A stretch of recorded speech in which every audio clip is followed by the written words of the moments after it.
eu não cheguei ao jazz, eu cheguei à música, porque eu já trazia a música quando nasci, já trazia a música comigo. E depois aconteceu que a minha mãe era uma grande pianista.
O ser humano é a única criatura que pode descobrir matemática avançada e a única criatura que pode criar e formalizar a música.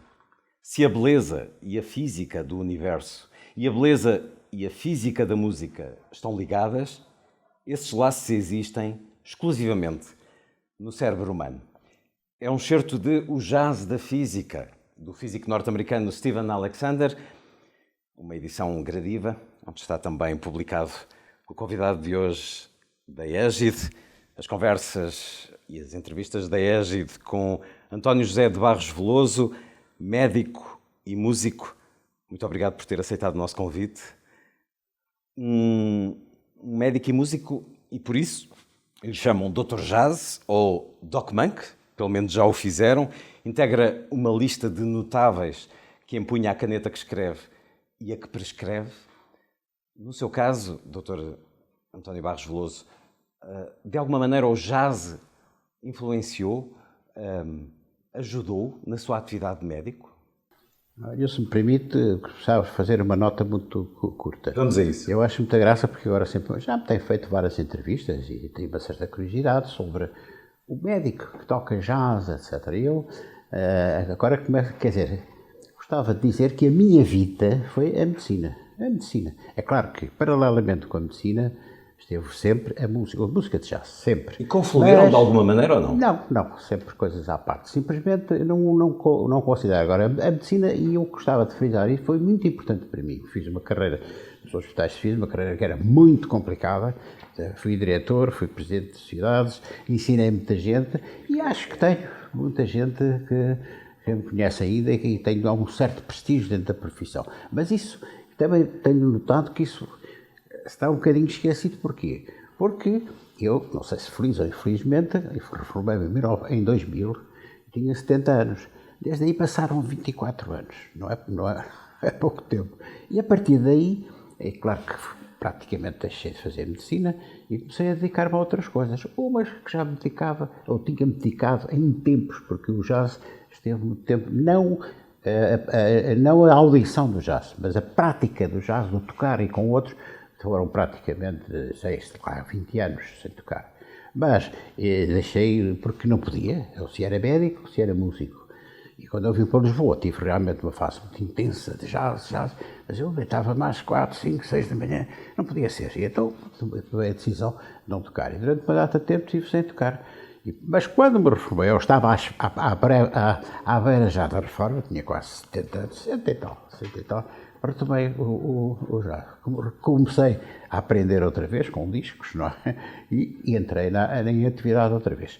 E outra coisa que também, e essa nasceu já no fim da minha carreira, foram os azulejos com a minha mulher. Estudávamos nos azulejos de fachada, azulejos de arte nova, que eram capítulos que nunca tinham sido abordados e, portanto, tiveram bastante sucesso. Mas gostava de vincar sobre tudo isso. É que a minha vida, se eu não tivesse vivido muitos anos a partir dos 70, não estávamos aqui a falar, não estávamos mesmo, mas quer dizer, eu não teria sido uma pessoa que tivesse tão notabilizado tanto na música, porque foram 24 anos de muita atividade.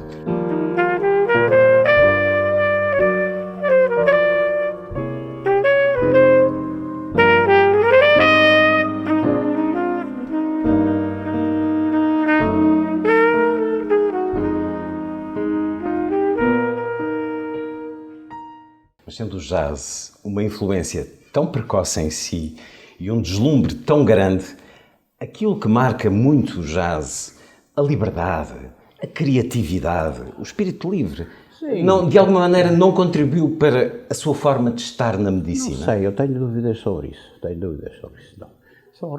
Há muitas pessoas que gostam de fazer essas correlações. Eu não acho que tenha nada a ver uma coisa com a outra. Agora, de facto, a música de jazz é uma música que a liberdade é a liberdade de improvisação. Quer dizer, toda a música de jazz tem que ter o improviso, mas quer dizer, é o improviso que se aprende, percebe? Quer dizer, e cada uns têm uma habilidade para improvisar, outros não têm, mas na realidade não sei se isso teve assim muita importância. O médico não tem que seguir uma pauta e de vez em quando improvisar também? É que o problema para mim, a música é muito interessante porque eu não sigo pautas, eu não sei pauta nenhuma.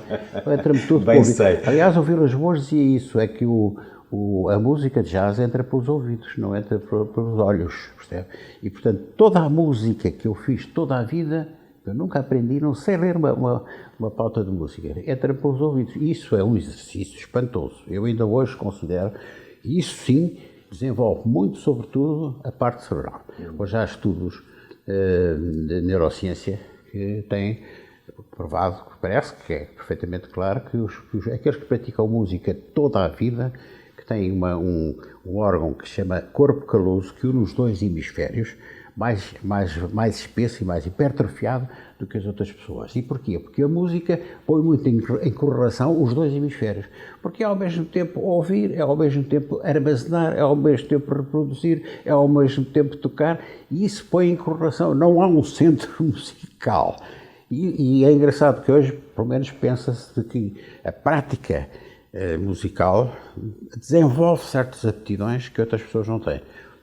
Estamos no princípio da neurociência, mas já há estudos muito interessantes sobre isso.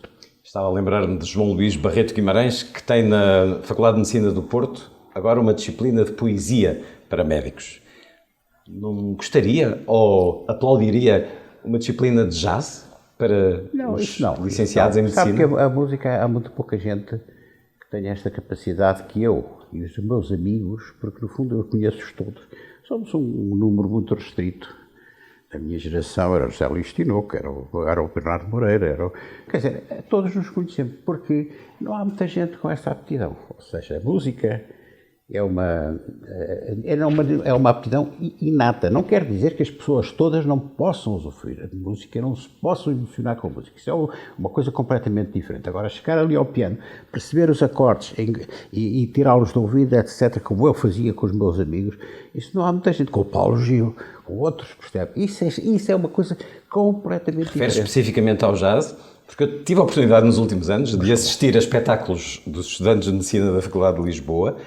E havia ali muita gente com muita qualidade na música, no teatro, outras artes. Quer dizer, a música erudita não se pode tocar sem saber música e solfejo e tudo isso. Agora, a música de jazz pode, e eu acho que até, de certa maneira, se deve. É melhor, às vezes, sem uma aprendizagem académica, isto tem-se discutido muito. Não estar condicionado. Exatamente, pela aprendizagem académica. É ser uma coisa espontânea e que entra pelo ouvido. Eu acho que isso é muito importante. Agora, evidentemente que, no meu caso, quem não sabe música, a música que se ensina nos conservatórios, como é o meu caso, que é tudo, também tem as suas limitações. Eu reconheço as minhas limitações. Mas é um prazer enorme descobrir acordes, percebe? Tudo isso é fantástico. António José de Barros Veloso, que nasceu em 1930, tem uma excelente memória. Quer dizer, das coisas do dia-a-dia, às vezes esqueço-me muita coisa. Sou capaz de, daqui a alguns dias, não me lembrar coisas que se passaram nesta entrevista, mas do passado lembro-me. Mas quando se senta ao piano, está lá tudo aquilo que precisa? Cada vez mais, é engraçado. Eu acho que cada vez mais estou mais apurado a descobrir as melodias, porque eu descubro tudo no piano, não é? Sim. Ponho um disco, eu não ouço discos, eu ponho uns discos, agora vou para a net, para o YouTube, e ponho a tocar e vou imediatamente para o piano, percebe? Não chegou, percebe? No outro dia o Bruno Santos mandou uma coisa que fez com o João Moreira, um disco, uma coisa do Jovem, e eu fui logo para o piano tocar com eles, percebe? E não me saí mal. Eu não sei se percebe, quer dizer, há aqui uma coisa muito. Eu acho que a música é uma coisa inata, genética, e distribui-se segundo uma curva de Gauss, não é? Quer dizer, deste lado, do lado menos apto para a música, estão aqueles que a gente assistiu sempre no liceu, quando o professor de canto coral chamava os alunos para os selecionar, tocava uma nota de dó, e eles diziam, vai-te embora. Quer dizer, sempre houve essa cena. E há depois os génios musicais. Eu tenho amigos meus que são verdadeiros génios musicais. Eu estou aqui já numa parte que se aproxima disso, um bocadinho da curva do lado direito, das pessoas que têm uma grande aptidão para a música. Mas acabou de dizer genética inata. A ciência comprova isso? Eu digo às vezes que até não comprova, mas não pode ser de outra maneira. Quer dizer, é tudo, todas estas coisas. Quer dizer, isso é a grande discussão do que é. Tem que haver um caldo em que a pessoa cresça com essa. Sempre, mas ouça, os músicos reconhecem-se logo. Eu, por exemplo, tenho uma família relativamente grande. Mulher, filhos, netos, e não há nenhum que tenha isto que eu tenho, nenhum. E não então não é tão genético quanto isso. Genético. Eu acho que a música de jazz também tem um género. No seu caso, sim, porque a sua mãe era pianista, mas sem ela tocar. Mas a minha mãe tocava a sério. Clássica, quer dizer, uma música erudita, clássica, estudou. Chopin, Mozart. Tudo, Beethoven, as sonatas todas. Eu desde pequenino que eu ouvi e acho que isso teve influência em mim, claro. Eu ainda conheço essas músicas todas sem esforço nenhum. Reconheço todas as sonatas de Beethoven, reconheço todo o repertório de Chopin, de Mozart, que ela tocou e que eu ouvi desde pequeno, não é? Isso foi muito importante para mim, evidentemente. Mas se eu não tivesse cá esta coisa da música, é engraçado. Já lhe chamaram um homem do Renascimento. Sente que tem várias vidas, tem inúmeros interesses. Podemos falar de um bocadinho? Não, eu não sou. Quer dizer, o homem do Renascimento é muito um bocadinho a ideia do Leonardo da Vinci, que era o homem da mecânica, da medicina, não sei, da anatomia, mais isto, e fez muitas coisas ao mesmo tempo. Era o artesão artista, que é pintor. Quer dizer, eu não me considero muito isso. Eu tenho muita curiosidade, tenho esta aptidão musical, tenho muita curiosidade pelas coisas. Eu tenho aqui um livro que escrevi que é Medicina e Outras Coisas, e que pedi à professora Olga Pombo para me escrever o prefácio. E ela, quando leu isto, ficou, mas que prefácio é que eu vou fazer? E saiu-se muito bem, porque disse, é um homem curioso, com curiosidades, não é? E então faz uma introdução muito curiosa, muito interessante, sobre o que é a curiosidade. E é isso, talvez, que eu seja. A certa altura, eu sou uma pessoa curiosa e quero entender as coisas. Não me considero, muitas vezes chamam isso homem do Renascimento, mas não considero. Agora, que sou aberto a muitas atividades e a muitos gostos, isso não há dúvida nenhuma, está à vista, não é? Pelo menos 4. Sim.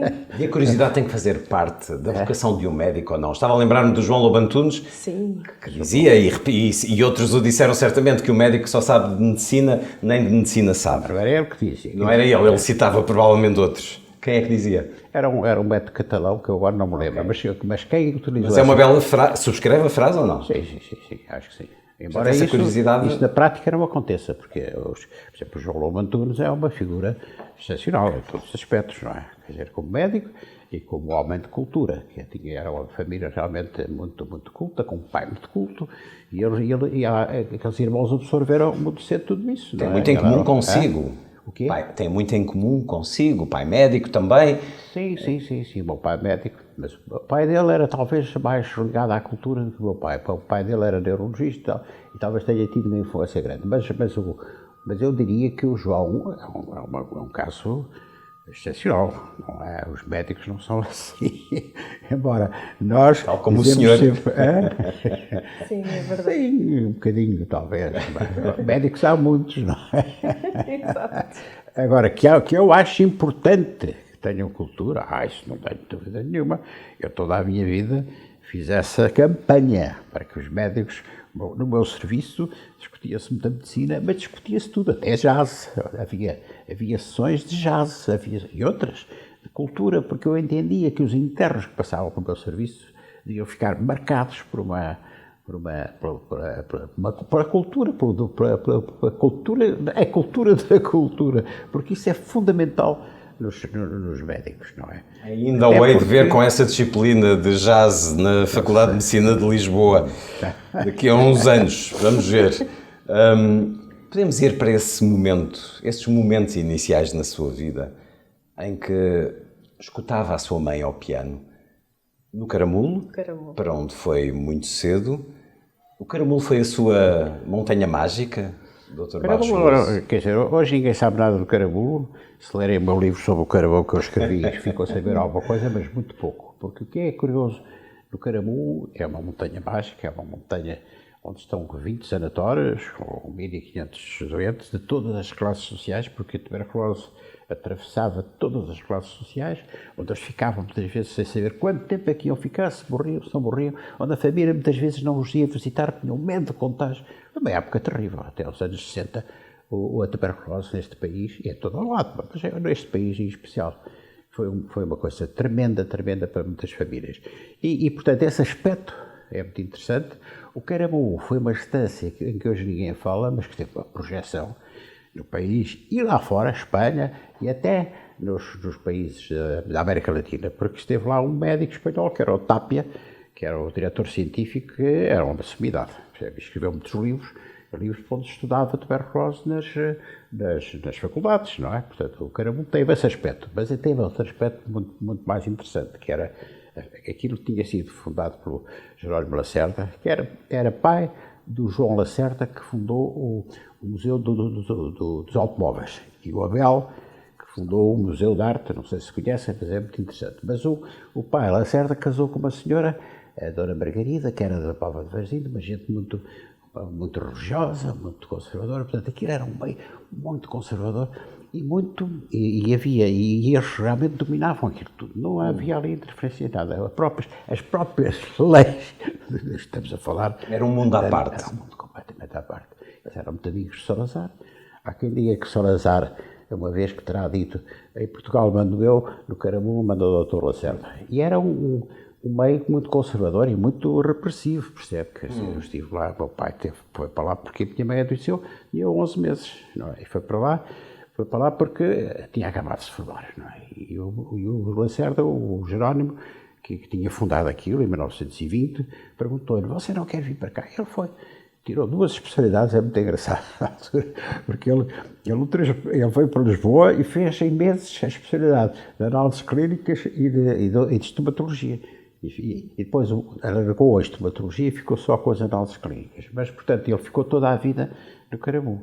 E adorava aquilo, morreu lá. Eu fui praticamente sempre, a minha adolescência, a minha infância foi a grande parte passada no Caramulo, nesse meio repressivo, que era muito engraçado. Apesar da repressão, da religiosidade, o senhor guarda a melhor das memórias dessa infância? Sim, tinha consciência de que aquilo era um meio absolutamente não. Quando a Isabel foi pela primeira vez ao Caramulo, que é a minha segunda mulher, e que, portanto, não conhecia aquilo e viu ainda os restos desse ambiente, ficou absolutamente, porque não, é indescritível, percebe? Eles eram os donos daquilo, da família. Mesmo já depois de desaparecerem, o Jerónimo, o João, eram os donos daquilo. É uma coisa, só... Mas era um ambiente marcado pela morte, pela tristeza, pela doença. Nos sanatórios, sim, muito, era tremendo. Era uma coisa, porque a mortalidade era muito alta, muito alta. Depois havia aqueles romances, sabe que a tuberculose atingia muito os adultos jovens. Havia muitos jovens bonitos, como vocês, não é? Homens e mulheres, e portanto havia uma disciplina muito rígida, mas mesmo assim... Mas há sempre uma fuga à disciplina. Sempre fugas. E alguns casavam, eles chamavam-lhe aquele humor negro dos tuberculosos, que era o noivado do sepulcro, não é? Porque às vezes morria um ou morriam os dois, porque enfim, morria muita gente. Mas, portanto, isso era o ambiente, mas o ambiente dos doentes. Era tremendo, com todas as histórias. Daí vem a ópera Traviata, não é? Sim, a tuberculose. Com esse ambiente tem a ópera Traviata. Exatamente, toda a tuberculose. A tuberculose tem uma repercussão muito grande na cultura europeia, não só no teatro, na ópera, há várias tuberculoses, não é? Há mais do que uma, não é? Sim, claro. E na arquitetura, a Art Deco, que é aqueles prédios com as galerias, tudo muito arejado, aqueles sanatórios, sabe como é que é? E isso houve muita influência da tuberculose nisso, para evitar os bairros em que está tudo acabado. Nunca tinha pensado nisso. Nunca tinha pensado nisso. Mas isso está estudadíssimo. Aquelas sem telhados, com linhas retas, e no mobiliário. E há arquitetos que estiveram envolvidos nisso, Corbusier, o Avar Alto, que é da Finlândia, e outros, não é? Tem cadeiras de cura desenhadas pelos arquitetos, porque os arquitetos dessa altura estiveram muito envolvidos na tuberculose. Porque, quer dizer, Davos era uma estância como o Caramulo. O Caramulo era maior, mas havia estâncias da Finlândia, havia estâncias na Davos, na Suíça, não é? A Suíça ia tudo para a Suíça, não é? E depois o Caramulo. E o Caramulo anima-se muito por causa desse Tapia que lhe dá fama, mas também por causa das guerras. A Guerra de Espanha e a Segunda Guerra Mundial. As pessoas deixaram de ir para a Europa. Foi tão marcante que escreveu esse livro, A Ascensão... Está aqui. Apogeu e queda, a ascensão e queda de um sanatório para tuberculoses, sobre o Caramulo.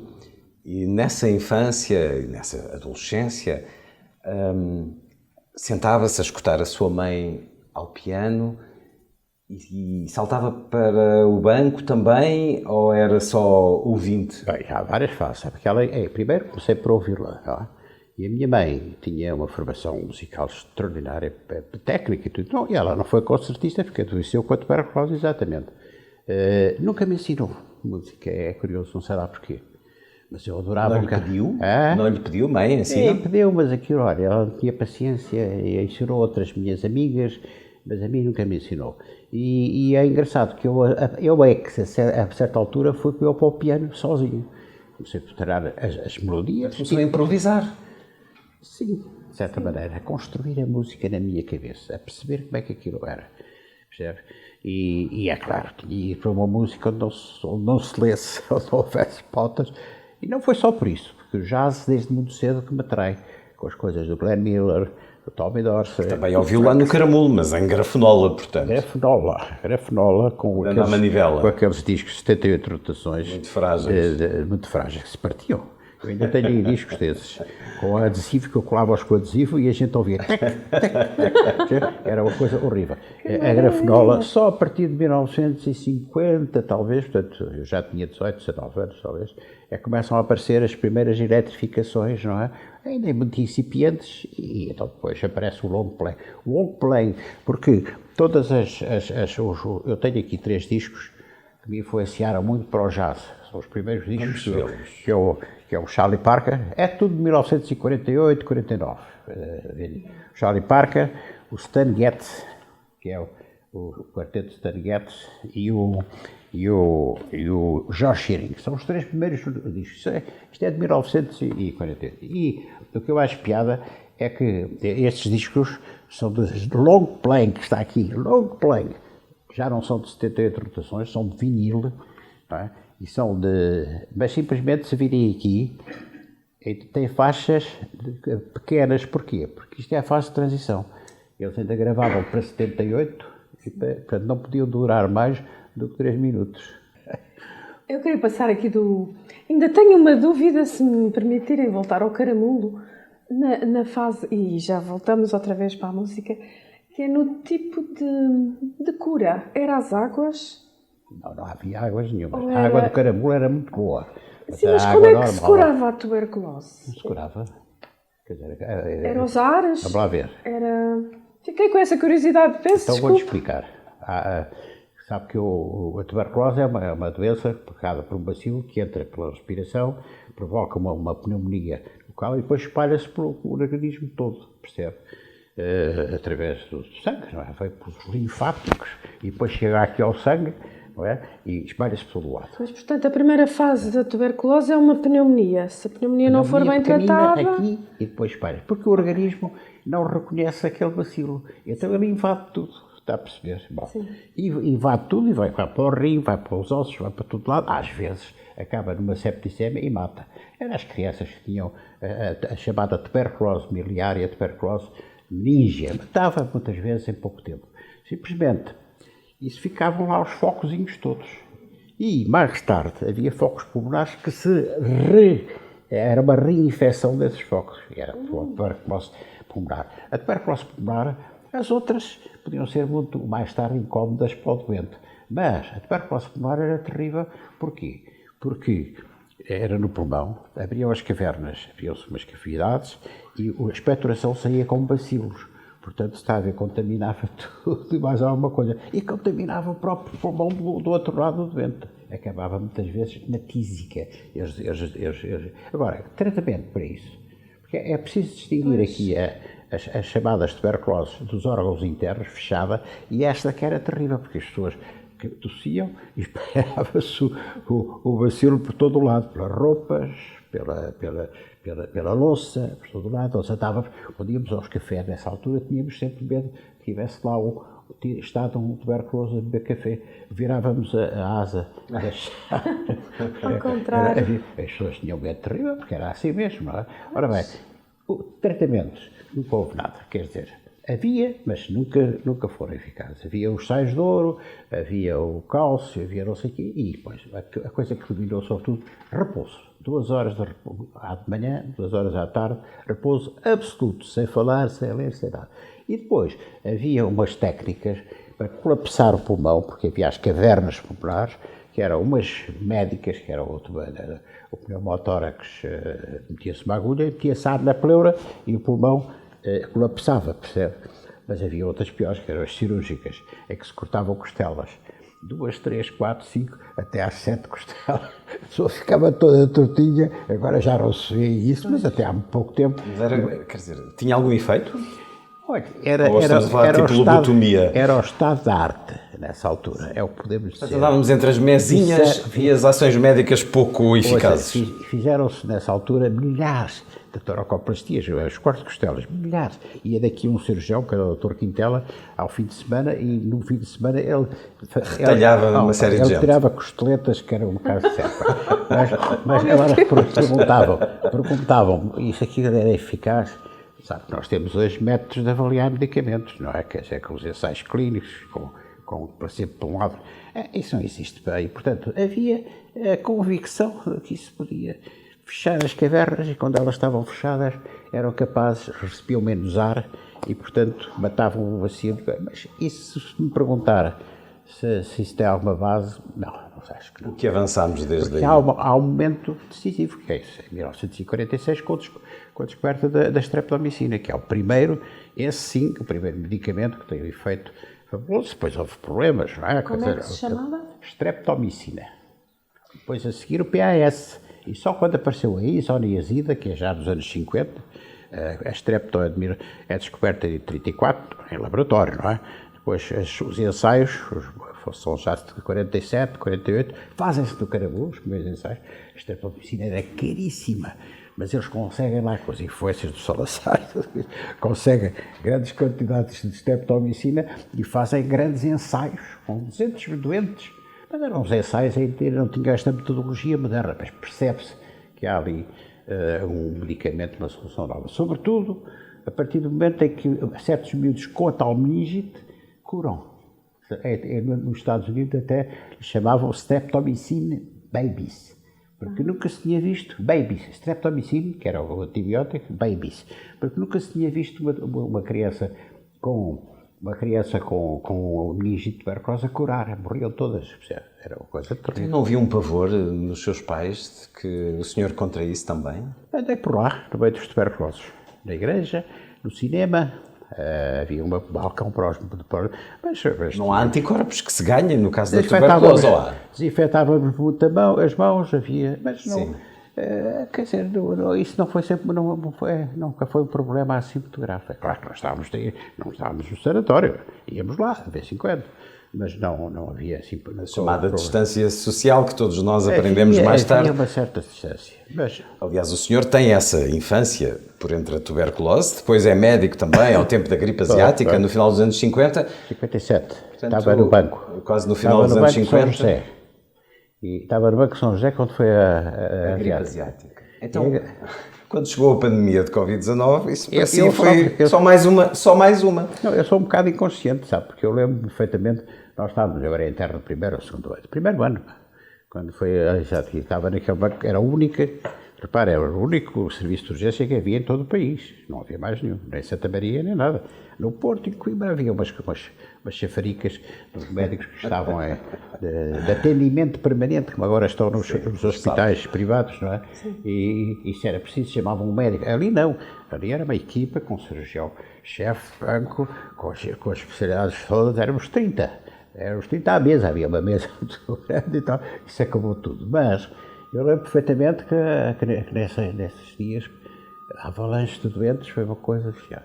E então a gente era assim, à boca, para ver se tinham a garganta infectada, e eles às vezes desciam para cima de olhos. Eu nunca apanhei a asiática, passei para a asiática, sem nunca ser... Como é que recebeu a pandemia de Covid-19? Como é que, para si, as coisas correram da melhor maneira? Foi a melhor resposta? Não tive problema nenhum, eu tive a Covid, mas... Não, mas em termos de sociedade e de meios médicos, para alguém que teve tanta experiência... Eu acho que correu muito bem, muito bem. Agora, que a classe médica, as pessoas bem informadas, já sabiam que mais tarde ou mais cedo, e como agora mesmo, até a mesma coisa, não é? Mais tarde ou mais cedo iria aparecer uma coisa desse género, isso não tínhamos dúvida nenhuma, para mim não foi surpresa nenhuma. Os vírus estão sempre a trabalhar, sabe? Nós andamos aqui na entrevistazinha, no concerto, mas os vírus estão sempre, e de repente, quando a gente menos espera, é uma coisa destas. Não é? Estão sempre a esmerar. Bem, mas nós também agora sabemos responder, porque realmente os conhecimentos e tecnologia médica hoje são uma coisa absolutamente extraordinária. Do Caramulo podemos passar para Coimbra, para os estudos, para a Faculdade de Medicina de Coimbra. Tive um ano, depois. Onde também esteve na Orquestra Ligeira Académica. Orquestra Académica Ligeira. Quando eu cheguei lá já existia essa orquestra, mas eu depois, os músicos, os tais que têm a música na cabeça, acabam por se encontrar todos. E foi aí que eu depois, primeiro que me encontrei com um grupo que fazia parte do Bernardo Moreira, o Binal, não é? E os irmãos, e mais outros. Foi o início de uma longa amizade. E sabe o que é que nós fazíamos? Tocávamos nos bares, e tocávamos jazz, já tocávamos umas coisas, parecia o jazz, não é? E depois quando começámos a ouvir... Era o bebop? Era o bebop. Era o bebop. Por acaso, essa palavra, eu acredito que os jovens hoje em dia não façam ideia o que é o bebop. O bebop é este homem que o Charlie Parker começa com o bebop, não é? Sim. Não é fácil isto, não é nada fácil. E nós tocávamos mal, muito mal. Mas era o suficiente para que quando viemos uma vez a Lisboa, ouviram os boas e disseram, os tipos de Coimbra. Foi-nos ouvir tocar e achavam que isto é muito bom, isto é muito engraçado. Então, foi aí que começou a amizade com o Luís Vilas Boas. Foi, em 1953. E então estava cá um trompetista brasileiro que imitava muito o Miles Davis. E então os únicos que podiam tocar com ele éramos nós, porque já tocávamos um bebopzinho, não é? E então fomos daqui para todos uma noite para o Rádio Clube Português, que era na parede, fomos todos... Levámos o contrabaixo, lembro perfeitamente de um carro muito grande, que era do Augusto Meyer, e fomos ao ar diretamente e tocávamos bebop. Portanto, eu e o Binal e o Luís Xangaró, com 2 brasileiros, fomos os primeiros a tocar bebop em Portugal. Agora, nós tocávamos tudo. Tocávamos tangos, pastovos, slows, aqueles slows, e tudo dançava muito agarradinho. Eu tenho saudades dos slows. Tenho saudades dos slows. Eles existem, eles estão aí.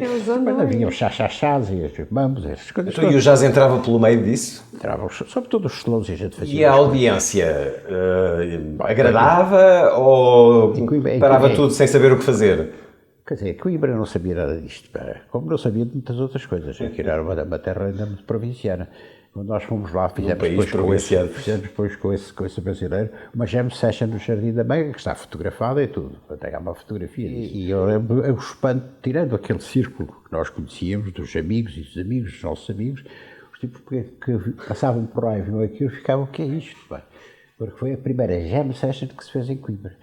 Coimbra não tinha... Havia um grupo pequeno, era este dos Moreiras, os irmãos, era eu, era mais um ou dois, a música é engraçada. Começou aí a sua ligação ao Hot Club, pois que é o sócio número 2. Agora sou sócio. Quem é o sócio número 1? Infelizmente é o Vilas Boas, porque ficou marcado sempre nos estatutos que ele seria sempre... Portanto, eu agora sou O sócio mais antigo. O sócio mais antigo, percebe? Porque nos últimos anos, maravilha. infelizmente, desapareceu uma série de grandes amigos e sócios, e fiquei eu. Eu e o Tinoco, mas o Zé Luís Tinoco não é sócio. De maneira que eu sou o sócio mais antigo neste momento. E no Hot Club fazia as famosas terças-feiras, Mais tarde, jam session de isso já era a segunda fase, terças-feiras. quando eu já tinha 60 anos, que disse assim, tem que haver um dia para os sócios, para as jam sessions. Sim, E então isto foi muito contrariado por algumas pessoas, e eu chegava ao Otto às 10h30, saía daqui de táxi sempre, chegava ao Otto e tinha lá o Fernando e o Kim, que me iluminavam o piano, abriam-me o piano, iluminavam, preparavam-me um whiskyzinho com água de castelo e com gelo, e eu começava a tocar sozinho. E daí a uma hora eu começava a ouvir os músicos e, a certa altura, estavam a tocar todos comigo. Alguns não me conheciam, eram jovens, tinham há pouco tempo ao Hot Club, e pensei, o que é esta entidade? Mas que ficavam a ouvir, e mais tarde iam lá para tocar comigo. Estamos a falar de Bruno de Santos, estamos a falar do Filipe Melo. Já é uma passagem de testemunho. É. Já são os jovens e os old-timers, como o disco que gravou. Mas é que eu tive nessa altura, eu só há pouco tempo é que me apercebi disso, sabe? Mas tive nessa altura alguma influência nesses músicos jovens, que têm menos de 30 ou 40 anos, que eu não sei, já não me lembro. Em que é que pensa quando toca? Na música só. Acertar as Nos notas. caminhos? É o caminho da música, da harmonia e dos tempos e tal, quer dizer, nós, não sei se está muito dentro disso, mas realmente o problema do jazz é que nós temos que construir uma melodia numa estrutura que são um conjunto de compassos e de acordo com uma harmonia. Não podemos sair disso. Não é anárquico nem tão livre quanto isso. Nada. Livre ao free jazz, que é mais... Já o tenho no nome. Sim, mas mesmo esse não é completamente anárquico. Mas há os standards, não é? Standards. Sim. Os standards nascem com o quê? Quer dizer, quando o jazz começa a desenvolver-se, o jazz instrumental, sobretudo o jazz instrumental e as cantoras, os negros dos Estados Unidos não tinham repertório praticamente, mas estava a nascer nos Estados Unidos muita outra coisa. O Great American Songbook. A Broadway, o cinema, o disco, não sei o quê, e portanto, os grandes compositores das músicas populares para a Broadway, o Gershwin, o Cole Porter, o Rogers, tudo isso. E o que é que o jazz vai importar? Vai importar todas essas músicas e trata-as à sua maneira.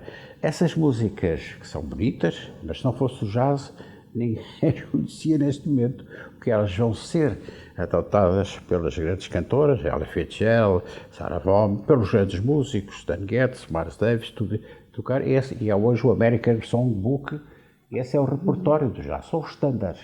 Standards, pois. Quando começam as gerações a seguir à minha, acham que os standards, não gostam dos standards, acho que é preciso coisas mais modernas, free jazz e tal. Depois há os fenómenos, que eu agora não vou falar, mas é muito engraçado porque os standards continuam a ser, é o material sobre o qual se constrói os improvisos e o jazz, percebe? Exato. É como ter uma tela sobre a qual se desenha, é o standard. Summertime, por exemplo, pronto, ou outro qualquer. Há centenas, milhares.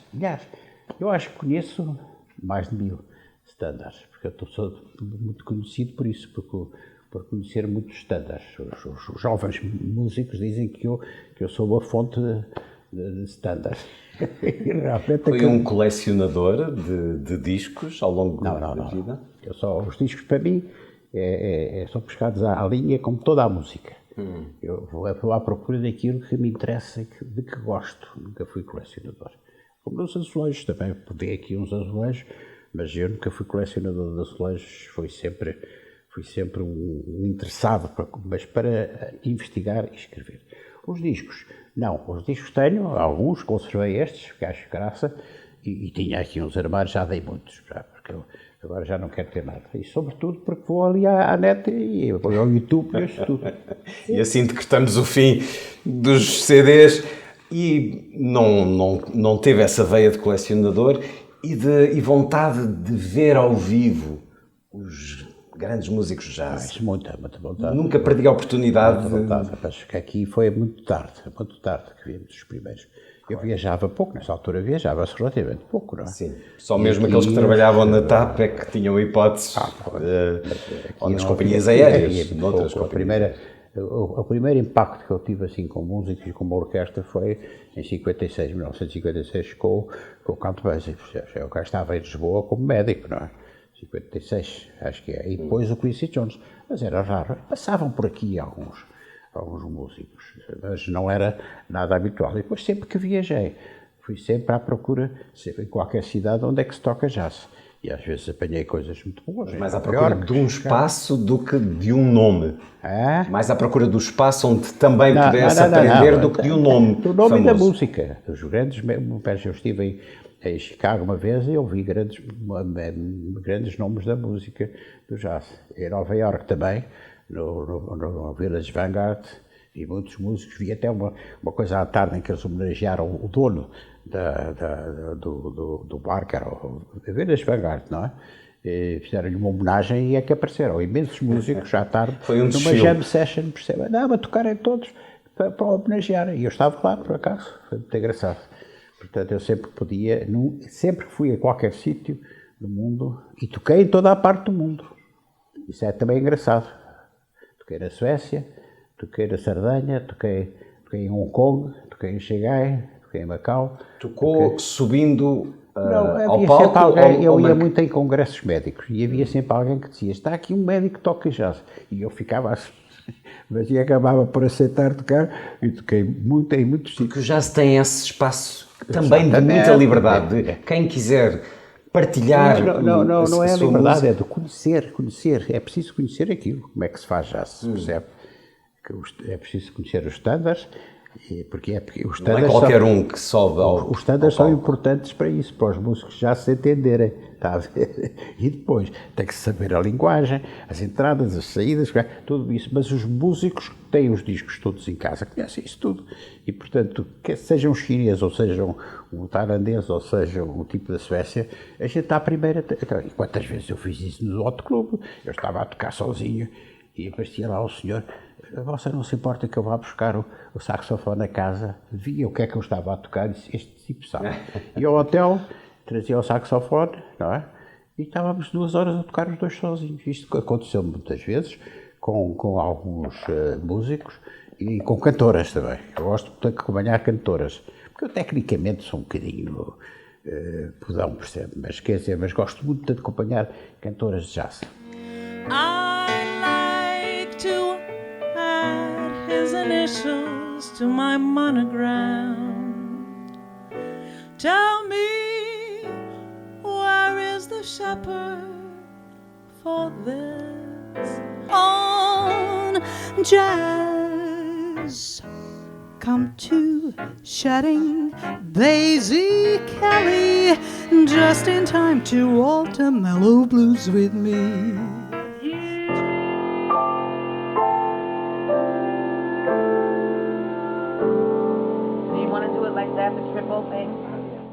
Referiu agora mesmo Count Basie, mas tantos. Duke Ellington, Dave Brubeck, Bill Evans, Thelonious Monk, Keith Jarrett. Qual é o seu pianista de eleição? O meu pianista de eleição, acho que é o Bill Evans. Bill Evans. Tenho outros, mas o Bill Evans é realmente um pianista extraordinário que eu tento, às vezes, imitar, mas com dificuldade, porque é de facto um pianista espantoso. O Waltz for Debbie. De certa maneira, Waltz for Debbie. É uma...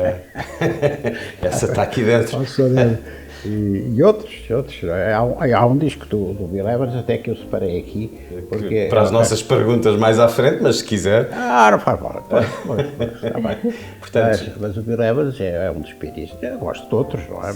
Mas quais são as marcas do Bill Evans que lhe agradam? As marcas de mulheres, sobretudo o aspecto que para nós músicos é muito importante, que é o problema da harmonia. Porque estes temas todos, standards que foram compostos por estes compositores que eu falei, são umas harmonias muito simples, muito simplórias, se ouvirem aquilo.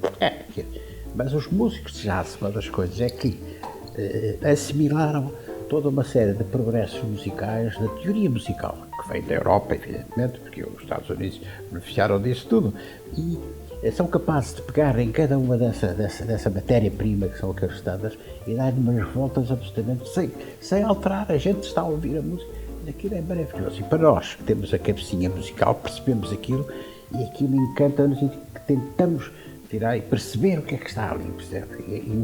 Exatamente, o Bill Evans o que tem é que ele introduz modificações na harmonia que são absolutamente espantosas, não é? Quer dizer, e tiveram uma influência muito grande no jazz, independentemente de uma coisa que ele também teve, foi o jazz modal que ele faz com, que é uma coisa um bocadinho diferente, mas que ele fez com Miles Davis, no Célebre Kind of Blue, não é? Mas o Bill Evans introduz coisas muito interessantes e muito avançadas, não é? Do ponto de vista harmónico no jazz, que a mim me interessaram sempre muito. E por isso lhe perguntei para tentar perceber que pianista é ou tenta ser quando toca um bocadinho, nessa vida partilhada entre a medicina e o jazz e outras coisas, mais tarde ou durante. No mundo do jazz, do hot club aos espaços, aos speakeasies, por onde andou por aí, havia também, antes do 25 de Abril, um ambiente de resistência política, ação política? Quer dizer, todos nós éramos anti-salazaristas, mas quase todos anti-instituições, e falávamos nisso abertamente, sim, embora a gente soubesse que havia indivíduos da PIDE, aqui e acolá, e às vezes se conhecessem toda a gente, sentiam-se à vontade para falar. Sim, mas no OT e noutros sítios a gente nunca sabia quem é que estava sempre lá. recém-chegados. Mas o Vilas Boas, por exemplo, não, foi um sindicalista, mas não tinha assim coisas, atividade política. Os outros que eu conhecia, o Inal, nenhum de nós. Quer dizer, o jazz tem um momento, o OT Club tem um momento em que realmente há um grupo muito politizado, não é? E que faz oposição ao Vilas Boas e quer tomar o OT para que o OT tenha uma atividade mais alargada, não só para ouvir e para divulgar a música, mas para discutir estes aspectos todos, das lutas dos escravos americanos, da luta de classe. Era um grupo muito especial e muito politizado. O Zé Eduardo, o Raul Calada, etc. E daí surgiu a primeira cisma do Hot Club, porque eles não conseguiram realmente depois vencer a maioria que estava lá, que eram os Maiers, então fundaram um outro clube, que foi o CUJ, o Clube Universitário de Jazz, um bocado mais acima, e pronto, e aquilo foi fechado uns anos depois, 2 anos depois. Não se sabe se foi a PIDE ou se foi apenas porque faliu. Eles gostavam muito de dizer que era da PIDE, mas o Vilas Boas, numa entrevista que deu, que eu há tempos li, porque tive que ler para escrever um texto, dizia, isso era bom, mas não era aquilo faliu. Mas esse grupo, realmente, era uma altura, eu tinha uma série de amigos meus que eram do PCP, nessa altura, portanto, estamos a falar dos anos 50, 60, e todos eles queriam que eu lhes explicasse o jazz, e eu percebi depois que eles não era exatamente para a música, era para perceberem aquela luta de classes, as coisas das escavaturas e tal. Que é uma linguagem de revolta. Sim, mas isso foi muito sábio. Não vamos falar disso, porque isso são grupos que sempre querem puxar a brasa à sua sardinha não, o jazz até, claro, evidentemente, foi a escravatura nos Estados Unidos, foi uma coisa muito grave. Agora, que o jazz que nós tocamos tenha a ver com isso, não quer dizer que não tenha havido fenómenos de racismo, olha, que diga Miles Davis, não é? Sim. Mas a música em si não tem muito pouco a ver com o racismo, a não ser porque é uma emanação da música do sul da Louisiana, não é? Que depois passou para Chicago, depois para Kansas e não sei o quê, e deu aquilo que nós, a minha geração, gostava. Mas diretamente relacionada com política, não. Quer dizer que alguns músicos de jazz foram muito políticos, como por exemplo, o Miles Davis, foi deles, não é? Mas houve outros que realmente não toleravam esta coisa. E eles próprios eram um bocado racistas, não é? Que engraçado, eu estou-me a lembrar, vi há muito pouco tempo um concerto Tudo Isto é Jazz, que foi uma ideia do João Moreira dos Santos, patrocinado pela Égide, onde eu pude pela primeira vez vê-lo tocar. e que adorei. E gostei muito, acho que está super em forma e quero saber de novos concertos onde esteja elencado. Mas eu vim referir este concerto por uma coisa muito especial. Ali falou-se muito no Luís Vilas Boas, neste musical concerto que houve no CCB. Estamos a dias do centenário. Sim, e falou-se uma coisa muito curiosa, que foi o primeiro evento de jazz em Portugal que meteu de onde veio a tal polícia política. E engraçada a história de ter sido o João Braga, o fadista, que também era da mesma, o princípio do jazz, a tentar salvar, e acabou por salvar aquele evento. E isto foi a propósito, porque falou-se na polícia política, na música, e então eu lembrei-me deste concerto, da sua intervenção e desse evento. Chegou a estar nesse evento? Estava lá. Acho que toda a gente, até a Amália. Eu estava lá. A Amália foi assistir. Mas quer dizer, isso foi um incidente, não sei se foi provocado ou não, há quem diga que sim, que as pessoas aqui provocaram esse incidente, e foi muito desagradável, porque já sabia que, evidentemente, essas coisas iam ser reprimidas, embora o regime já estivesse o Marcelo Caetano, portanto já não era aquela linha dura do Salazar, e havia nessa altura, era um Caetano que era do Secretariado Nacional de Informação, já não me lembro quem era, e era, portanto, gente um bocadinho mais moderada, e que não queriam dar aquela imagem de repressão. Aliás, no tempo de Salazar houve aquela história do Bejar, que veio dançar ao que foi ocorrido, foi posto na fronteira. Ali houve realmente uma certa compreensão. O Vilas Boas era um homem também com grandes qualidades de convencer as pessoas, que eu estava cheio, eram 11 mil pessoas. Portanto, o regime nessa altura talvez não tivesse, e nós não sentimos muito isso, sabe? Quer dizer, que a coisa correu, mas eles tiveram ali uns dias um bocado sem saber o que é que ia acontecer, se havia mais festivais ou não havia, eu sei que ele mesmo terminava ali. Mas, de facto, o regime nessa altura estava a tentar mostrar que era um regime mais liberal, eu não quis deixar uma marca repressiva tão forte. Penso que foi um bocado também isso. E percebeu que aquilo tinha sido um incidente e tal, e pronto. E aquilo não afetou absolutamente nada. Mas eu lembro perfeitamente, eu estava lá a assistir. Foi o Charlie Hayden. Sim, o Charlie Hayden, em Cascais. As crónicas que vais escrevendo com regularidade, ainda há poucas semanas li uma sua no Público, opinando, defendendo reformas no Sistema Nacional de Saúde, nesta mais recente, propondo maior abertura aos privados, propondo que os estudantes de medicina tenham alguns anos de obrigação nos hospitais públicos correspondentes aos anos de formação, que fiquem fixos. Saiu online só, que eles não publicaram em papel. Eu tive muita pena, porque isto está muito em discussão. Deve estar que no online chegamos todos, mas eu aqui defenderei sempre o papel e os CDs e tudo mais. Mas é também uma forma de intervenção política, social, as crónicas que vais escrevendo. Eu estive sempre muito metido na política, não a política partidária, mas a política de saúde. E, portanto, assistia a isto tudo. E eu acho que tenho algumas ideias sobre isto já há muito tempo, não é? Chegou a ser candidato a bastonário da Ordem dos Médicos. Exatamente porque sentia que... Em 1999, não foi? Acho que foi, 1998. Fui ver. E havia muita gente, aliás, eu não fui candidato porque me quisesse dar nas vistas. Havia muitos amigos meus que queriam que eu fosse candidato. E eu tinha grandes possibilidades de ganhar, simplesmente. Eu não sou de grandes habilidades políticas. E nessa altura havia uma coisa que era a clínica, que eu chamo a medicina dos centros de saúde, medicina familiar, clínica geral familiar, não sei como é que chama. Medicina geral e familiar. Que tinha sido lançada há pouco tempo. E todas as pessoas que tinham realmente sido os mentores dessas coisas eram pessoas sem experiência clínica do hospital que eu tinha. Exato. E eu, portanto, escrevi uma série de artigos sobre isso, dizendo que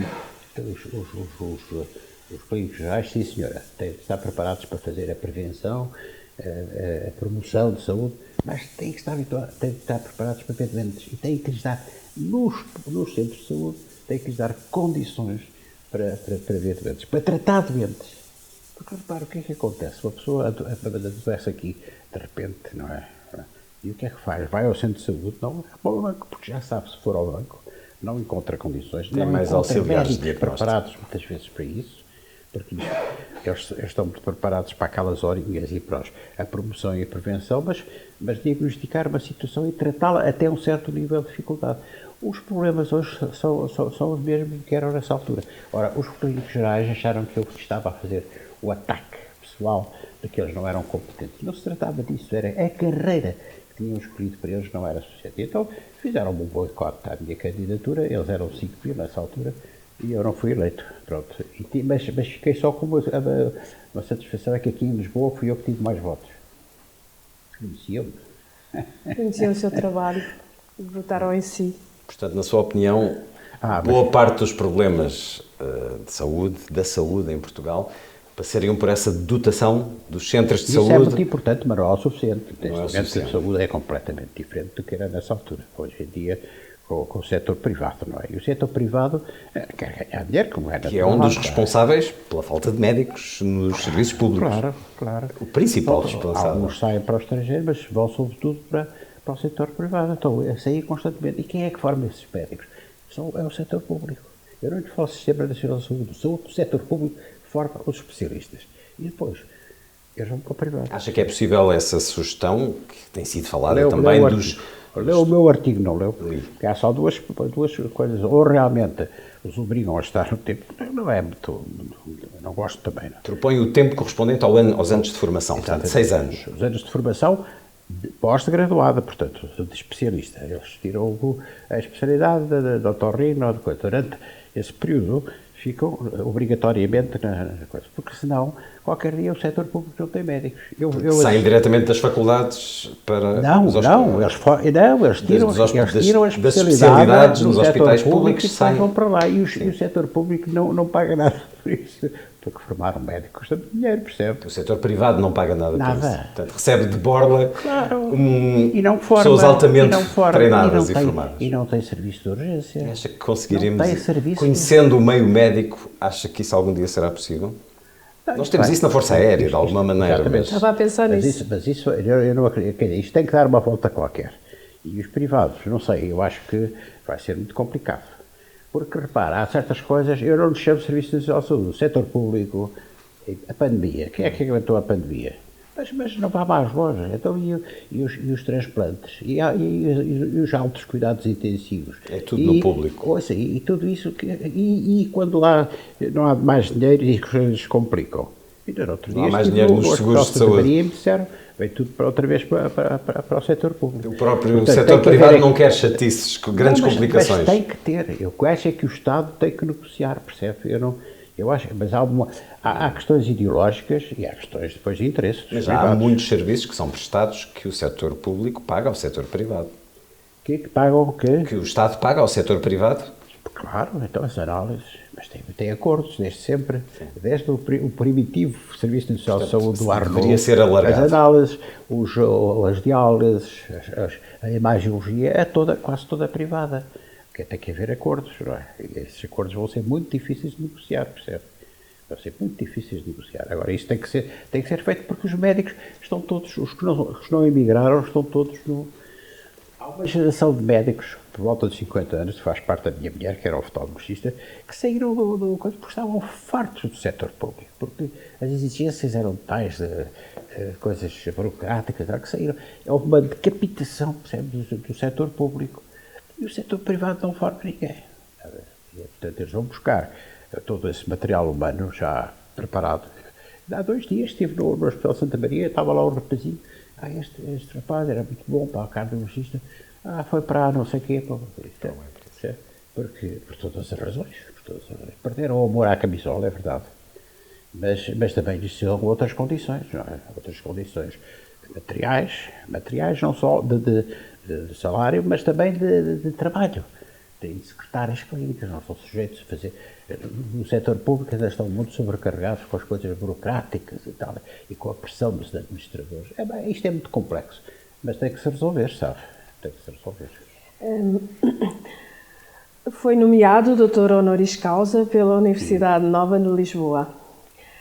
No seu discurso, no discurso que fez nesse dia, tem aqui, diz que, apesar da evolução da técnica, e eu vou citar, é precisamente o frente a frente constante com o outro e com a responsabilidade de tomar as decisões eticamente mais corretas que fazem da profissão médica um caso especial. Os que estão de fora nem sempre percebem esta diferença e não entendem porque é que a ética médica não se esgota nas leis da República.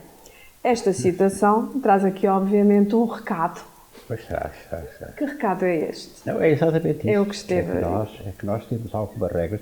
Toda a ética, não é só da medicina, a ética são uma série de práticas que se vão consolidando na sociedade e que são benéficas no sentido das relações entre as pessoas e no respeito pelo outro e que não estão nas leis. Lembra-se que houve um ministro das Finanças que um dia depois de sair do governo foi ocupar um lugar numa empresa logo a seguir e foi muito criticado. E ele disse: eu só conheço uma ética, que é as leis da República. Não é. Há muitas normas que nós todos aceitamos, que são normas éticas. E eu acho que a vivência ética, a vivência médica é uma coisa muito, muito especial, esse encontro com o outro que está a sofrer e que espera de nós alguma coisa, espera de nós que façamos o diagnóstico correto e a terapêutica correta.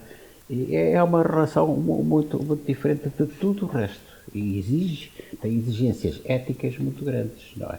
É claro, eu não digo que haja médicos que não respeitam nada disso, isso é outra coisa. Mas a profissão, na sua essência, e eu vivi muito isso, não é? É exatamente esse respeito pelo outro, não só no sigilo médico e tudo, mas até de estar preparado para resolver as situações. Isto é muito importante, ter competência e preparação. Isso também é uma manifestação ética. Eu acho que isso é importante.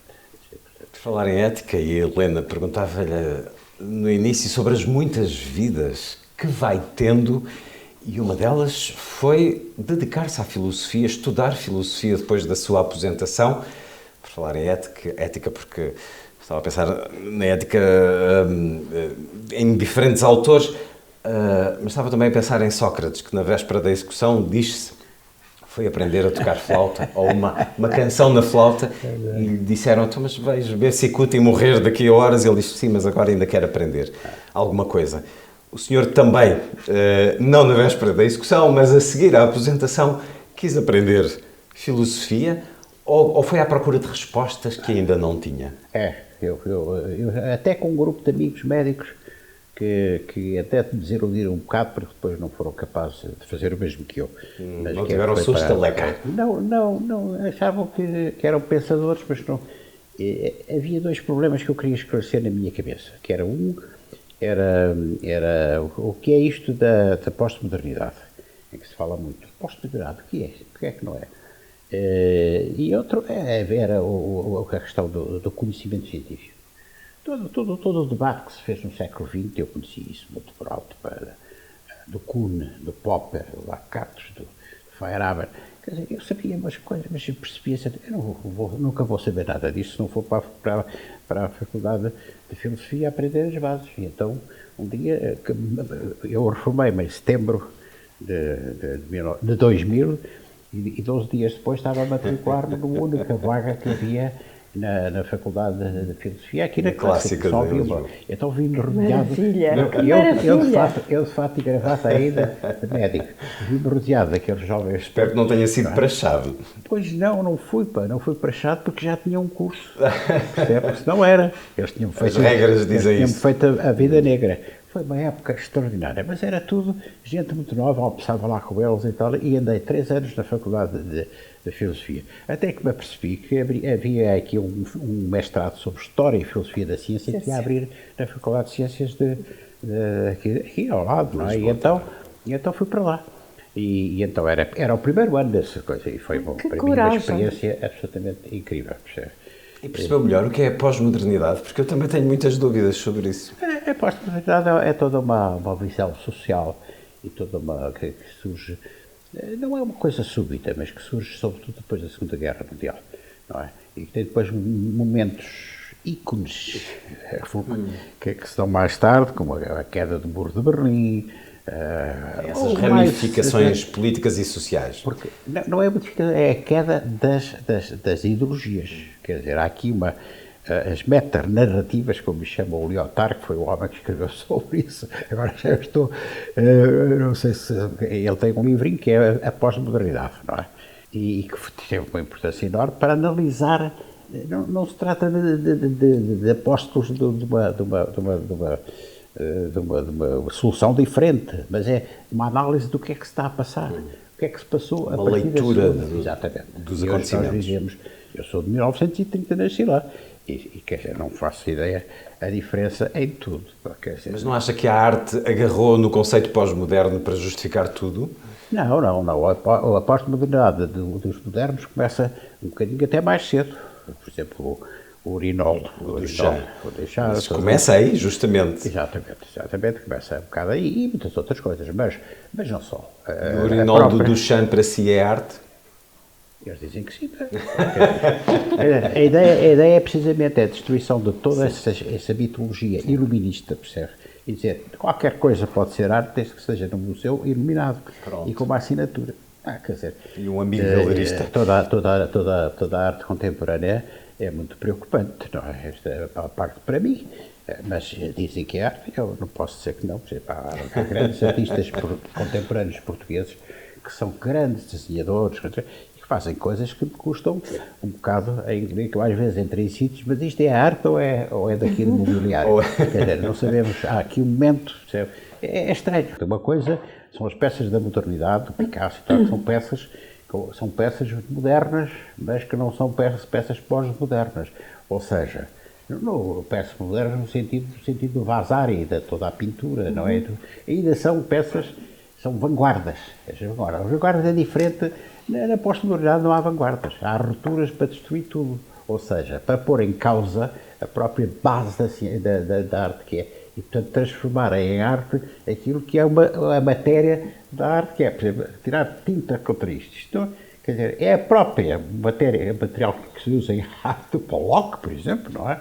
Aquilo é arte, não sei, quer dizer, é um assunto muito complicado, eu não me quero meter nisto. Mas isso passa-se em tudo, na música também. Na música. Não sei se conhecem bem a música contemporânea, mas, de facto, nesse aspecto, nós estamos à espera de um novo renascimento. Eu acho que sim. Vem aí um renascimento, em que tudo isso vai ficar um bocadinho, penso eu. Um novo renascimento feito pela inteligência artificial? Não. É feito pelo homem. A inteligência artificial já existe há muito tempo, agora parece que está mais apurada. Está mais apurada. E pronta para criar. Vamos ver se será essa a nova fase. Sim, mas é sempre limitada, evidentemente. Assim esperemos. O problema da inteligência artificial é quem se vai utilizar desses com que intenções. Esse é que é o problema, porque o resto somos nós que metemos os dados e pedimos que nos deem, que nos facilitem os cálculos e a vida, etc. Já existe há muito tempo. Não é? Quer dizer, eu ainda no outro dia estava aí a pensar em coisas que nós agora temos. Já existe a inteligência artificial. Nessas muitas vidas há também algo que é fascinante, que é ter escrito sobre o astrónomo dinamarquês Tycho Brahe, um livro, a vida de um astrónomo fabuloso no reino da Dinamarca. Estamos a falar de um astrónomo do século XVI. Eu já conhecia. Porque há muita gente que não conhece. Bem, ele era lido pelo padre António Vieira, nomeadamente, e aparece... Olha, isso não sabia. Sim, era lido pelo padre António Vieira e Carlos Filhais escreve sobre isso, usando o seu livro, nomeadamente, nas obras completas do padre António Vieira. Fica a saber, então. Inspirou Copérnico. Porquê é que eu escrevi este livro? Por duas razões. Porquê é que o escreveu? Como é que... Não, primeiro porque foi para esse curso de História e Filosofia da Ciência. E que ninguém conhecia. Sabes que é o Tycho Brahe? Ninguém conhecia. E então resolvi, à medida que eu fui conhecendo, disse, é impossível. Porque além de ser uma figura extraordinária, era um aristocrata, que só pensava em astronomia. Não há nada. Eu não queria ser outra coisa senão astrónomo. Ele refletia sobre as supernovas, a imutabilidade do universo, a passagem dos cometas. Os cometas, essas coisas todas, mas ele não tinha lentes, ainda não há lentes nessa altura. O Galileu só em 1609 é que mete pela primeira vez as lentes. Ele morre em 1601, uma morte misteriosa, não sei o quê. Dizem que foi envenenado, mas talvez não. Sim, eu acho que sim, foi envenenado. Mas a vida dele, ele é uma figura extraordinária. E sobretudo, retrata muito a época dele. E o que tem de importante é porque ele fez medições dos astros, não é? Das estrelas e dos astros todos, muito rigorosas. E são essas medições que depois vão servir ao Kepler. É um tipo muito esquisito, um matemático extraordinário, mas esquisito, que se convence que ele tem medições tão rigorosas que só pode ser o enviado de Deus. E então resolve fazer os seus cálculos com base, ele já tinha morrido, com base nos dados das medições, nas observações de Marte. Havia um problema que era a órbita de Marte, e começa a fazer cálculos, aquilo nunca vai bater certo.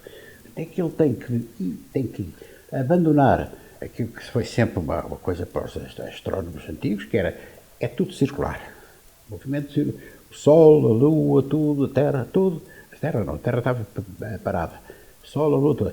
E ele depois, quando começa a aplicar os dados do Tycho Brahe, o que é que ele chega à conclusão? Não são circulares, são elípticas. A nossa Terra, esta, onde nós estamos, descreve à volta do Sol uma órbita elíptica.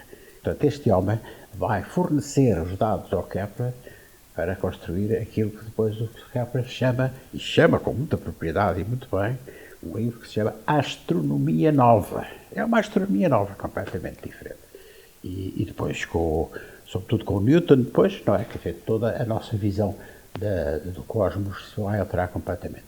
Achei que tinha a obrigação de escrever um livro sobre Tycho Brahe, porque é um homem muito importante, é um homem muito interessante. Há muitas imagens da obra dele, portanto é um livro bonito por causa disso. E em Portugal... Quis contar a sua história aos portugueses. Em Portugal ninguém o conhecia, tirando, enfim, certas áreas, os astrónomos, os físicos, mas ninguém conhecia o Tycho Brahe. E então estou a ouvir. É fantástico. E não havendo informação, vamos nós criá-la. Escreve já um livro. Escreve já um livro. Terminamos as nossas conversas, as nossas entrevistas, procurando conhecer um pouco mais através de escolhas em diferentes áreas, e por isso, Dr. Barros Veloso, começava por lhe perguntar, depois de termos falado de um homem tão especial que o motivou à escrita de um livro, mas tirando Tycho Brahe, este astrónomo dinamarquês, diga-nos uma personalidade que o tenha marcado. Era mesmo essa que tinha escolhido? Não, está respondido. Mas porque o conheço bem. E, portanto, acho que é uma inspiração para si. Agora, acho que há outro que eu não posso deixar de falar aqui, que é português, e que eu também escrevi sobre ele, e que é uma figura absolutamente espantosa, que é o médico, o Reinaldo dos Santos. Não sei se conhecem, mas o Reinaldo dos Santos foi um professor, chegou a professor, porque ele durante muito tempo foi mantido à margem, que tem um trabalho de investigação à ortografia, foi ele que criou, tem um prestígio internacional naquela época, 1920, não é? E por todo o mundo, é condecorado pelos americanos, por aquelas medalhas que eles só davam aos americanos, que fala não sei quantas línguas, que foi professor de urologia, mas já tardiamente, e de cirurgia, ali em Santa Marta ainda, com o Polido Valente, era ele, o Polido Valente, mas que ao mesmo tempo dedica-se à arte. A arte não como colecionador, não como apreciador, mas como investigador de arte. E é de tal maneira que eu aqui há tempos fiz uma conferência sobre ele, da parte dos médicos e aspectos da arte, e foram lá uma série de pessoas amigas dos museus e tal, e que não sabiam que ele era médico, ou seja, conheciam-no porque tinham estudado pelos livros dele. E o que é que ele fazia? E o que é que ele fez? Primeiro fez-me as identificações de autorias, por exemplo, quem é o arquiteto da Torre de Belém? Hoje sabe-se quem é, por causa dele. Quem é que fez a janela do convento de Cristo, não é? Aquela, sim. Ele é que identificou isso tudo, mas foi com o Zé Figueiredo, que era o primeiro diretor do Museu da Arte Antiga, foram descobrir as tapeçarias do Pastrana, não é? E foi ele o primeiro a estudar os escultores renascentistas franceses, numa altura em que se fazia aqui uma coisa muito rudimentar, o Chantrenne, o João de Rebau, foi ele que fez isso tudo. Mapeou a arte. Foi ele que foi buscar que escreveu pela primeira vez sobre o Álvaro Pires de Évora, não é? Quer dizer, ninguém conhecia o Álvaro Pires de Évora, que teve sempre para a Itália, uma exposição aqui há uns anos ali no Coelho. Enfim, ele fez uma série de descobertas que foram importantíssimas no campo da investigação das artes e, portanto, eu acho que, mas que não só ele, fazia parte de um grupo que está metido ali num problema terrível que são aqueles anos anteriores ao Estado Novo, em que todos sentem estes intelectuais que o país está de rastros e que é preciso um movimento de recuperação.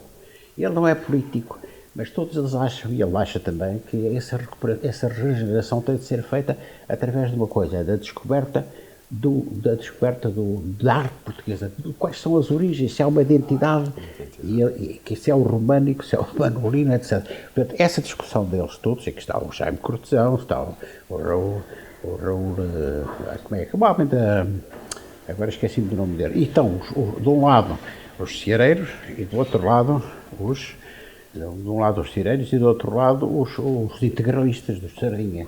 E eles chegam a fundar todos uma revista que se chama Os Homens Livres, em que estão toda essa gente, porque havia a ideia de que o país estava de rastros, não é? Passa-se em 1920 e pouco, quer dizer, antes da Revolução de 28 de Maio. É muito interessante. Portanto, ele tem estas duas facetas, percebe, que é a faceta do médico, que foi um homem reconhecidíssimo, com todas as condecorações e prémios, esteve na guerra, todos com uma fama internacional, e ao mesmo tempo, apesar de ele viveu até aos 90 anos, também teve sorte, teve tempo para isso tudo, mas ele fez as duas coisas simultaneamente. É muito engraçado. E também precisa de mais reconhecimentos. Ele era avô do Bartolomeu Cid, conhece, o gravador e pintor, e do Cid dos Santos, enfim.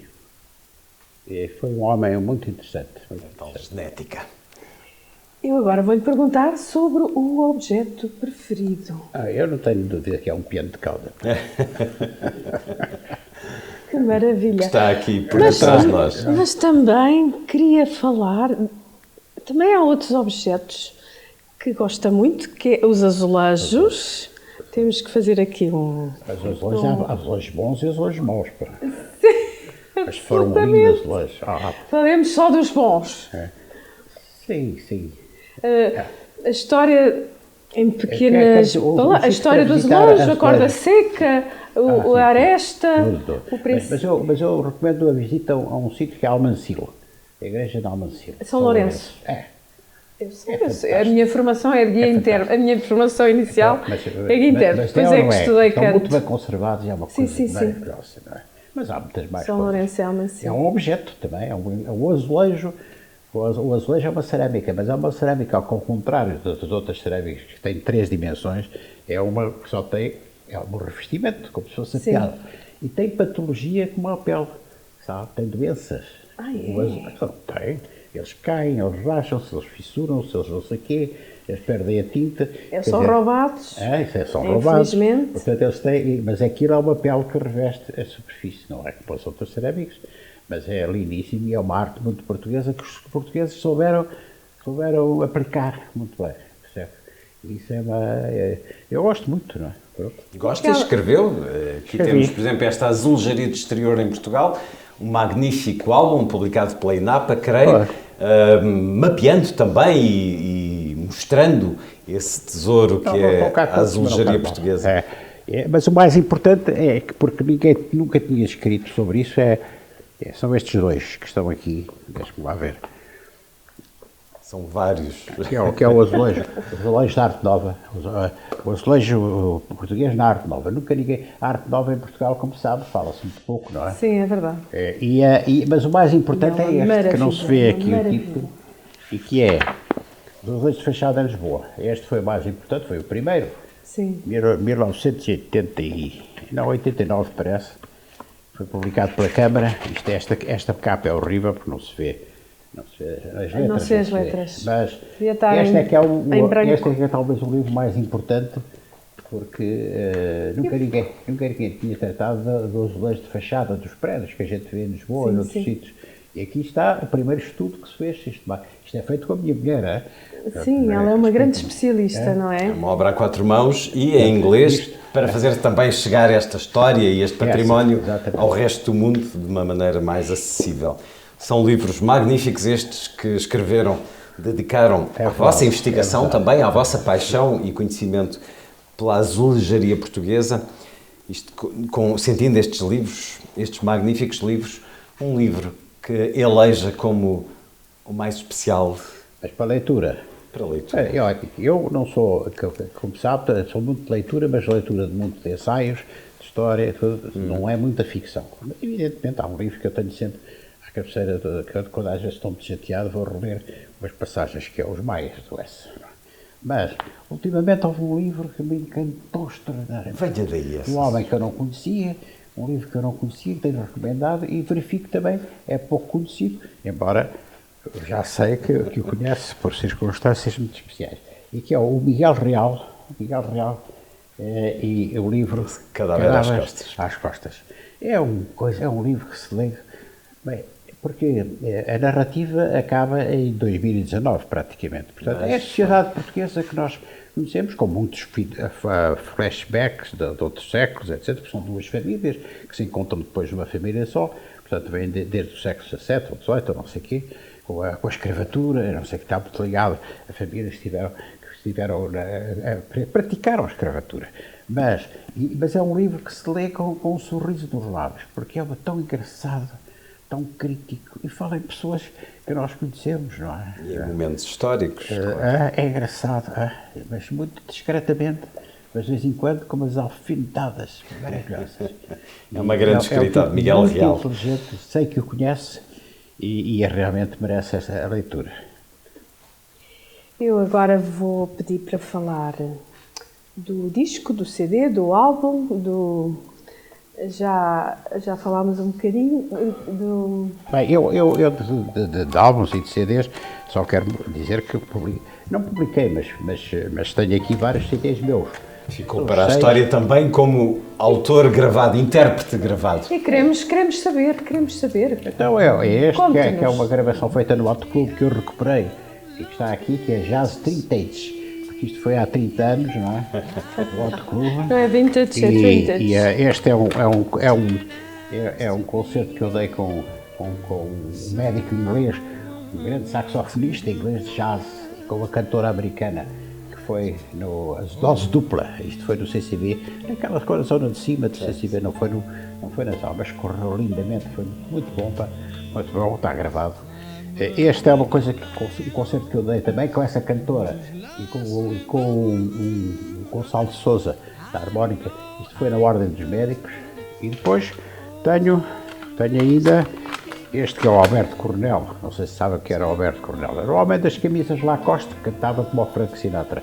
E nós gravávamos. Foi o primeiro disco que eu gravei. E depois ainda Então, são estes praticamente. Então, e o Old Timers com a Paula Oliveira e o Manuel Jorge e ainda há esse. E o Bernardo Moreira. Ali, mas como era muito grande. Não há espaço para tudo. Mas é uma discografia vasta ainda. Com o Bernardo Sassetti também tocou. Neste que é o mais conhecido, não está aqui, que é o Doctetos, os Doctetos. Eu e outra música. Fez um dueto com ele? Tem duetos, mas eu chamei-lhe Doctetos. E abre exatamente com um dueto com eu e o Sassetti, porque eu era muito amigo dele, conhecia desde miúdo, e foi gravado em 2011, se não estou em erro. Lembro perfeitamente, no dia 4 de outubro ele marcou, porque eu tinha sempre muito o que fazer, marcou um dia, encontramos-nos no estúdio e tinha lá posto outro piano, não é? E então encontrámos lá, tivemos um quarto de hora à volta do piano para ver os acordes, estava tudo encaixado, e gravámos dois takes, mas o primeiro ficou logo. E foi muito engraçado. Ele gostou imenso, ele era meu amigo. Acho que foi a última gravação que ele fez em estúdio, penso eu. Mas ficou. Mas esse disco tem outras pessoas, tem o Art Timan, tem a Maria Viana, tem a Marta Hugo, enfim, tudo isso. Conhece o disco, não conhece o. E vamos poder escutá-lo. E é bom ouvir em disco, mais do que pela internet. venha daí agora um poema que lhe seja muito especial, Dr. Barros Veloso. Quer dizer, eu leio poesia, e li muito Pessoa, e li muito O'Neill. Não tenho cá livro nenhum do O'Neill porque... Conheceu? Quando cheguei, vagamente. Ele era um bocadinho mais velho que eu, ia muito ao Café Gelo, dava-se com aquele grupo surrealista. Eu tinha uma relação com um ou dois surrealistas, que era o João que já não me lembro, que morreu muito cedo, e havia outro também, um engenheiro, o Riches Pereira. Mas ele conhecia-o assim, muito, mas gosto muito das coisas dele, da prosa e da poesia. Neste momento não tenho cá nenhum livro dele, porque dei tudo a uma pessoa de família que gostava muito dele, e como eu já tinha 86 anos, fica lá com isto tudo. Mas, geralmente dizemos que guardamos a biblioteca para a reforma, para ler na reforma, mas há quem a dê. Mas eu agora voltei à procura de livros e já não sei onde é, se os dei, se os perdi. Tem que ir à livraria outra vez. É uma coisa horrível. Então, não sendo Alexandre O'Neill, que tem também esse humor que já vi que lhe agrada muito, está aqui. vamos para os desdobramentos de Fernando Pessoa. Quer dizer, a Pessoa, a minha geração leu sempre muito Pessoa, não é? Foi a altura em que a Pessoa foi muito recuperada, até houve uma certa indigestão de Pessoa. Tanto Pessoa já enjoa. Houve uma altura que realmente... Se dizia isso. E eu li muito Pessoa, mas eu tenho tenho uma queda especial pelo O'Neill, acho muito interessante. É o surrealismo, não é? O surrealismo, ele fazia parte, aliás, desses grupos, é muito interessante. Mas ficou-me sempre alguns poemas do Pessoa.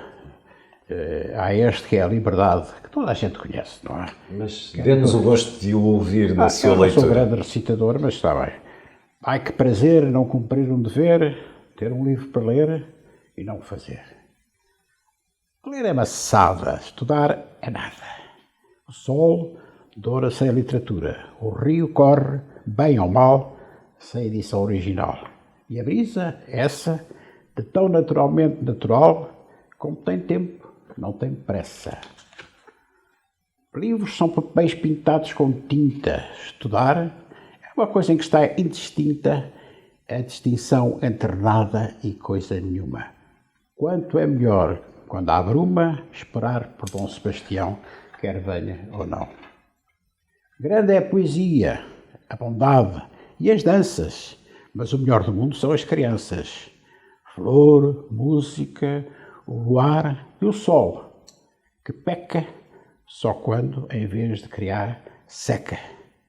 E mais do que isto, é Jesus Cristo, que não sabia nada de finanças, nem consta que tivesse biblioteca.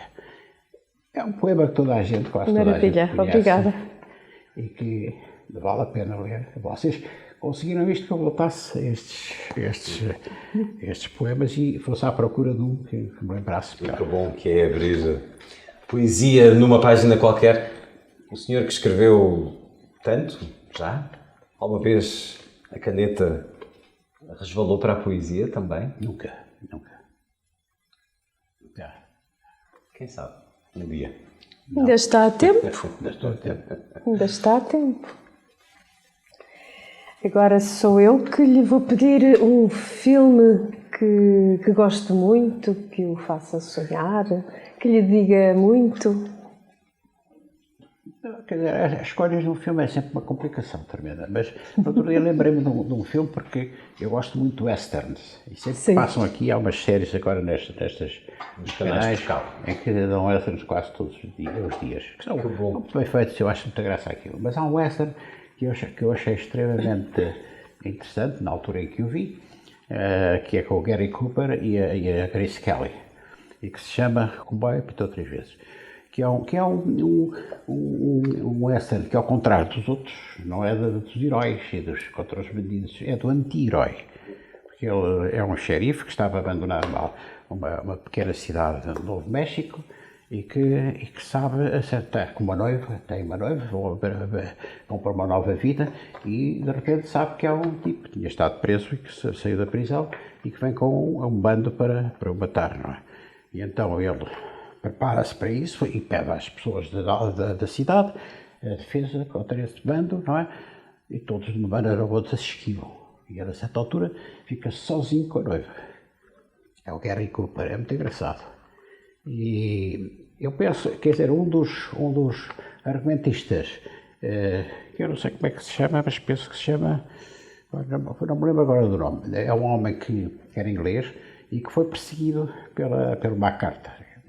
Esteve na lista negra. Exato, esteve na lista negra. E pensa-se que isto seja também uma alegoria a isso do homem comunista que a certa altura se sente sozinho a responder perante aqueles juros e aquelas coisas. É um filme delicioso, com dois grandes do cinema. Eu aconselho, se puderem ver. Sim. Mais do que as vezes que já ouvimos. O comboio apitou 3 vezes, é assim que se chama. Já é um filme sobre esse lado heroico de que o ser humano é capaz. Já falámos de muitos heróis ou de muitas pessoas que contribuíram para que a humanidade fosse melhor, mas eu pedi-lhe uma ideia para um mundo melhor, Dr. Barros Veloso. É difícil, sabe? A cultura é importante, as pessoas terem cultura, saberem o que é que foi o mundo que está para trás. Eu durante muito tempo pensei que estávamos, como muita gente, estávamos no fim da história, que era... Mas eu antes disso pensava, não, isto qualquer dia vai tudo voltar à pancadaria, não é? Mas houve um momento, sobretudo com o fim da história do Fukuyama, e hoje percebe-se que a história é imprevisível.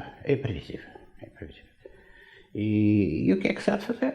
Talvez, não sei se a humanidade tem meios ou se há qualquer meio, algum segredo que impeça isso, mas todos nós sentimos que há uma dinâmica. Não sabemos bem o que é, mas ninguém esperava o que está a passar. As gerações novas vão sofrer muito com isso, não é? Isto não fica por aqui. Acho que a cultura das pessoas é muito importante, terem cultura, conhecerem a história, conhecerem a causa das coisas, é importantíssimo. Eu era a única coisa que recomendava. Para evitar que... Sobretudo para aqueles que têm de tomar decisões, porque não vejo isso também, sabe? Não vejo. Para não repetirem os erros do passado. Há pessoas, quer dizer, hoje os políticos que eu noto, muitos são grandes táticos, mas péssimos estrategas. Não são capazes de definir uma estratégia para este país. Qual é a estratégia para este país? Teve o Salazar, teve o Mário Soares, enfim, houve estratégias. Tanto aderir à Europa como resistir a tudo. Neste momento anda tudo à volta das reformas para os velhinhos. Não é? E quem é que capta esse eleitorado? Não é? É o que se ouve discutir. Não há uma estratégia. Eu acho que há de facto coisas importantes. Há o mar. Qualquer dia tiram-nos tudo. Nós temos um mapa cor-de-rosa do mar. Qualquer dia enorme. Temos uma zona limitada. A água. A demografia. A demografia é uma coisa trágica. Não há países sem gente nova. De maneira que isso é que são os grandes... E agora, evidentemente, esta evolução da Europa para uma guerra que não se sabe como é que acaba. Mas acho que os políticos não estão nada interessados nestes problemas fundamentais. Mesmo são mais graves até do que a justiça, que é importante, a saúde, a educação, tudo isso é muito importante. Mas estas coisas são muito mais profundas, parece-me a mim, e ninguém fala disso. Não há uma palavra. O mar, a água, e a guerra. Porque nós estamos envolvidos outra vez com os cavaleiros do Apocalipse. A fome, a peste, a guerra e a morte, não é? Temos isso tudo agora aqui, não é? É estranho isto, não é? E a cultura é uma grande arma para os combater e para evitar que os erros do passado se repitam. E é essa a sua proposta. Mais cultura, mais espírito crítico, mais conhecimento. Sim. A arte de António José de Barros Veloso nas conversas da Égide, porque é a arte que nos une. É a arte que nos fortalece. Dr. Barros Veloso, muito obrigado. Obrigada. Era uma oportunidade para desabafar um bocadinho. Foi um gosto.